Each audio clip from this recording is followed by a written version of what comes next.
Patiently waiting for Nintendo to release more information about Pikmin 4 can be a challenge for us Pikmin fans. Thirsty for more details, the most dedicated among us have taken desperate measures to squeeze out every drop available from the material Nintendo has shown us thus far. One such fan is JohanW, an animator from Sweden who I recently collaborated with on my video about Blue Pikmin. He went through the trouble of trying to recreate one of the areas seen in the trailers as a 3D map. This map was recently showcased in a video he collaborated on with Gunnadahun. Together, they managed to mod a version of the map into Pikmin 3. If you haven't seen it already, I'd go check out that video. Today, I'm actually joined by Johan to do a deep dive into what we can still learn about Pikmin 4 from his map and what mysteries still remain. Thank you so much for joining us. Hi, thank you for allowing me to showcase this project. I'm not the first Pikmin fan to draw maps based on the trailer.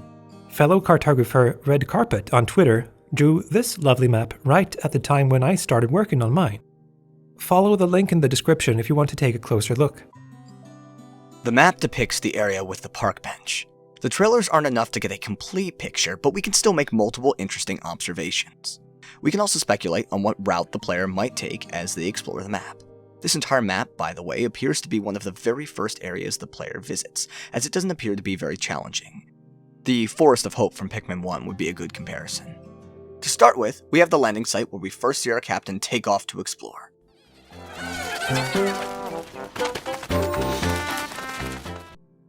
Of course, from here we can see the iconic park bench, as well as a pile of blue gems and pellet posies.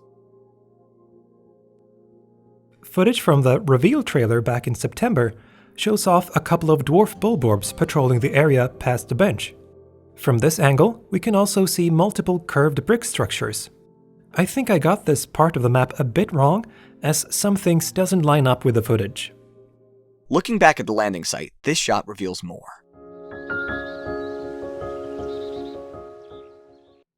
We see the surrounding stone wall, as well as a set of stone steps and a large iron gate. The stone steps are undoubtedly too tall for the party to climb, and as of yet we haven't seen any other way to access the area on top of the lower wall. As to what lies further to the right here, we just don't know. This is one of the larger chunks of the map that has not been revealed yet. Moving on, we have our first obstacle seen in the trailer, a common dirt wall. Behind it, we see what appears to be one of approximately 4 cave entrances that can be seen on this map. Right next to the dirt wall, we see a fight take place with a fiery blowhog. During my analysis of the map, I kept coming back to this part of the trailer. This clip with the blowhog is jam-packed with interesting details, giving us a good look at the colorful wooden blocks, the iconic blue fence with the clock, the sandy hill in the background, and so much more. To the left on our map, we have this elevated platform next to the blue planter box. As far as we know, it appears to be accessible from this direction. Moving closer to the wood blocks, we can try to match this lovely shot from the trailer.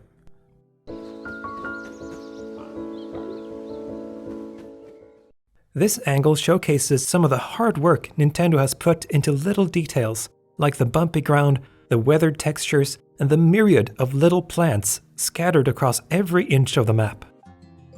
Let's take a closer look at the area within the walls of the colorful blocks. A lot of the information about what can be found here comes from the fighting scene with the blowhog and one of the shots from the night scene. There is a lot we don't know about what hides behind these walls. We know of 2 groups of breakable pots, one blocking a path leading to the circular area, and one in the corner, presumably guarding a treasure or cave entrance. One very interesting feature is this obstacle that kind of looks like a metal door from a trash chute. We only ever see it in this upright position. Is this a kind of one-way gate? Perhaps it closes behind the player after they walk through. That would make it different from the new route obstacle. This obstacle can be fully removed, but is only accessible from one side, so the player will have to take the long way around to get that sweet 10-bagger pellet posy. Apart from the route, this scene from the trailer contains a lot of information. Moving from left to right at the start of the clip, we get a closer look at the platform surrounding the planter box and are proudly presented with a second cave entrance. To get a good look at some more details in the background, we'll have to zoom in a bit closer. Let's move the camera too. Continuing from left to right, we see a half-built bridge. This appears to be the same kind of bridge as seen in this shot from the playground area. This means that there must be a stretch of water directly under the waterspout, which makes sense. But can't the player reach the area on the other side of the bridge some other way? Maybe there is an obstacle still unseen that would prevent that. That would be the most interesting answer, as that would make this large, unknown part of the map its own little boxed-in area only reachable by this bridge. There also seems to be some kind of cylindrical platform here, with something sitting on top of it, but it's hard to make out. We get a good look at the tile island. At an outcrop of this island, we see a geyser, a returning feature of the Pikmin franchise that lets the player reach higher up areas. The island is also home to burgeoning spiderwort plants. First introduced in Pikmin 2, the berries from these plants can be used to make sprays that temporarily boost your Pikmin's abilities. Carrying the berries back to your base will either require the use of blue Pikmin or ice Pikmin to keep the puddle frozen. This now iconic shot shows off the new ice Pikmin's freezing ability, and we get a look at the back of the tile island.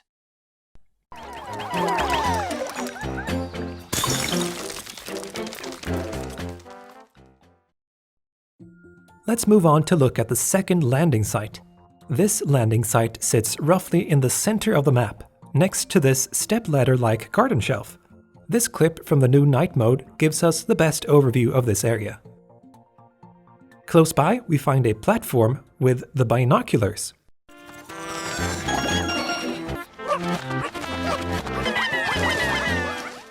And a third, half-buried cave entrance.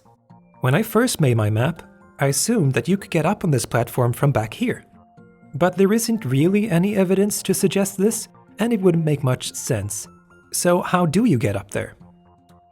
We never fully see the back corner behind the blue fence. Is it just a dead end? What if there's a path leading up and around the corner? That would explain the screenshot from September 2022 where the player comes upon a bulborb, presumably after walking around the bend. This is still speculation, but it would make for an interesting and dynamic route. Speaking of speculation, we have assumed that there is a curved path here giving the player access to the next level of the map. There's still a question mark here as we don't have complete visual confirmation of this yet. And there's plenty of room for an obstacle to be hiding there as well. Some of the information on what's up here comes from this epic fight scene with the bulborb.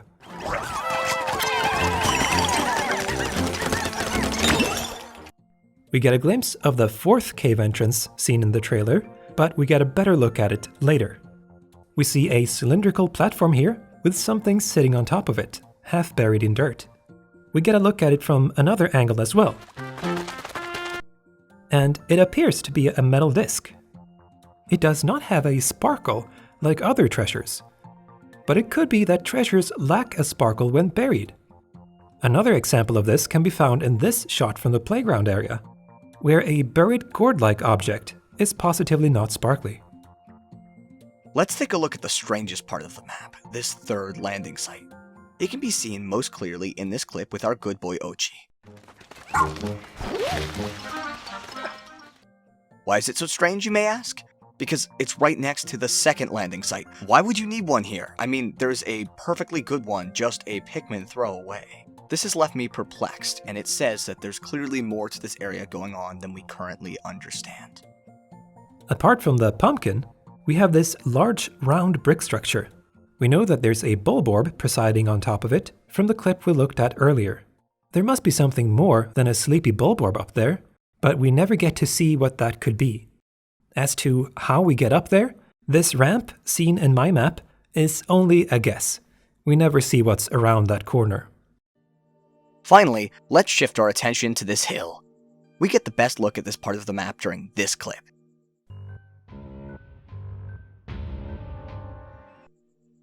First, let's talk some more about the platform in front of the green fence. Judging by the footage, there appears to be water on both sides of the platform, and it would make sense if there's water surrounding it completely.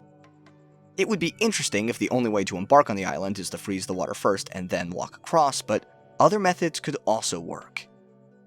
Onto the sandy hill itself. I've realized that the contrast in my render is really bad. This should help a bit. I believe you'll be able to climb up the hill from the left. The path then travels through the cartwheel and over to the other side, and appears to lead to a dead end. But there's more to this hill. Let's get a better angle. With assistance from this ramp, the player can reach a second mid-level and then a third top level. But how will the player reach the paper bag in the first place? We see no possible path leading up.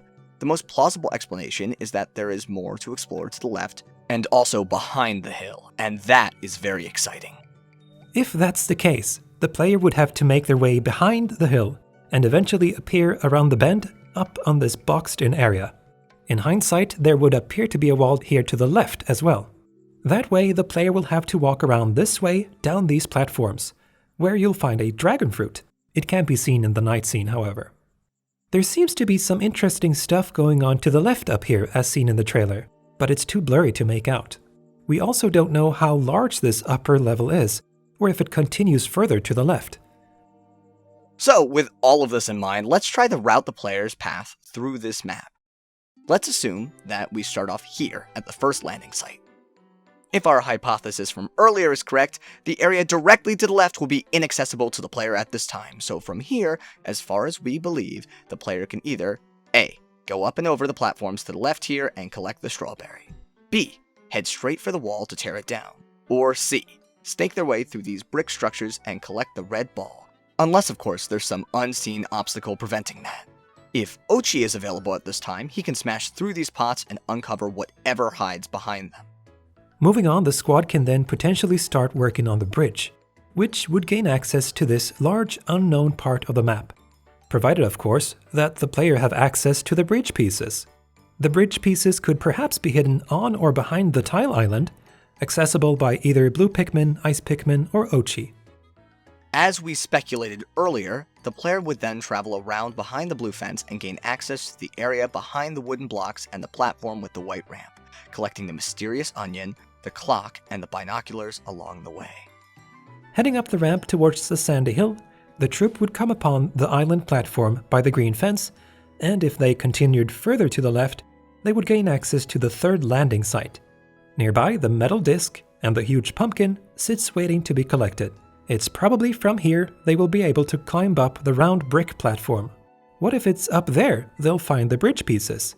That would make for an interesting dynamic. If that's the case, the blue ramp will come in handy. Continuing up the sandy hill, the player will have direct access to the path going up and through the cartwheel. But to climb to the top, the team will have to take the long way around behind the hill, facing whatever mysteries are in store for them there.